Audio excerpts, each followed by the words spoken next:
எப்படிங்க நம்ம நற்செய்தி அறிவிக்கிறது, எப்படி மற்றவங்களுக்கு காசுகள் அறிவிக்கிறது அப்படிங்கும் போது முதல்ல நம்ம சாட்சியா வாழ்ந்தாதான் காசுகளை அறிவிக்க முடியும்.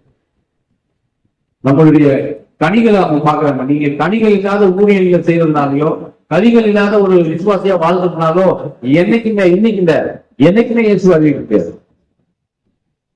அதனால சொல்றாங்க, முதலாவது நீங்கள் கனி கொடுக்கின்ற ஒரு வாழ்க்கை. அவங்க எல்லாம் கனி கொடுத்தாங்க, மிஷியருக்கெல்லாம் கனி கொடுத்த வாழ்க்கையை பார்த்துட்டுதான் மக்கள் இது சரியான ஒரு பாதை என்று ஏற்றுக்கொள்கிறாங்க. அதனால இன்னைக்கு நம்ம அப்படிப்பட்ட ஒரு காந்தியடிகள் சொல்றாரு இல்லையா, I love people but I hate Christian people. ஏன்னா ஒரு கிறிஸ்தவர் கூட ஒரு சாட்சியான ஒரு வாழ்க்கை வாழ்க்கை இதை நம்ம ரொம்ப நான் வித்தரத்துக்கு போறேன், நான் மெடிகாஸ்டுக்கு போறேன், நான் அந்நிய பாஷையில பேசுவேன், நான் இப்படி பண்ணேன் இருக்கட்டும். முதல்ல நீ பரிசுத்தமுள்ள ஒரு வாழ்க்கை வாழ்க்கையா, நீ மனம் திரும்புவதற்கான வாழ்க்கை வாழ்க்கையா, அதுதான் ஆண்டவர் எதிர்பார்க்கிறார்.